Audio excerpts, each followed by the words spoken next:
Unity in spirit global క్రైస్తవ సన్నిహిత సంఘానికి మీకు స్వాగతం. మీరు ప్రార్థన అభ్యర్థనలు పంపాలనుకుంటే లేదా క్రైస్తవ జీవ భాగస్వామిని వెతుకుతున్నట్లయితే mark108.comను విజిట్ చేయండి. ఇప్పుడు మనం ప్రార్థనలోకి వెళ్తాము. ప్రభువా, మనం ఈ ప్రపంచంలో నిత్యం అభిమానం, గొప్పతనం మరియు తక్కువతనం గురించి అర్థం చేసుకుంటున్నాం. దయచేసి మన హృదయాలను కౌన్సెలింగ్ చేయండి. మనం ఎంతగానో గర్వం, అహంకారం లేకుండా జీవించాలంటే మనం నిజంగా వినయం మరియు దయతో మిగిలిపోవాలి.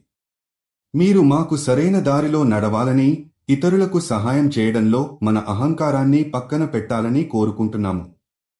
ప్రభువా, మీరు మాకు దయతో జీవించేందుకు మరియు మీరు ఇచ్చిన హృదయంతో, ఆత్మవిశ్వాసం మరియు సరళతతో నడవాలని మనస్ఫూర్తిగా కోరుకుంటున్నాము.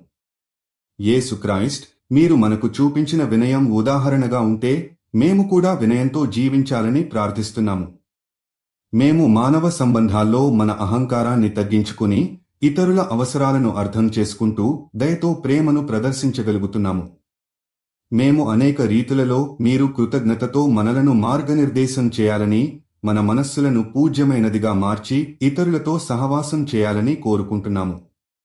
మీరు మాకు ఇచ్చిన పాఠాల ద్వారా మనం దిగ్విజయంగా మానవత్వాన్ని అభివృద్ధి చేస్తామని మీరు మాకు విశ్వాసం ఇస్తారు.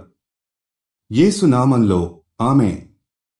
యూనిటీ ఇన్ స్పిరిట్తో కలిసి ప్రార్థించినందుకు ధన్యవాదాలు.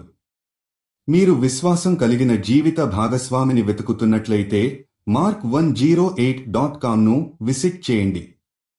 మీ ప్రార్థన అభ్యర్థనలు కూడా అక్కడ పంపవచ్చు. దయచేసి లైక్ చేయండి, షేర్ చేయండి మరియు ఛానల్కి సబ్స్క్రైబ్ చేయండి.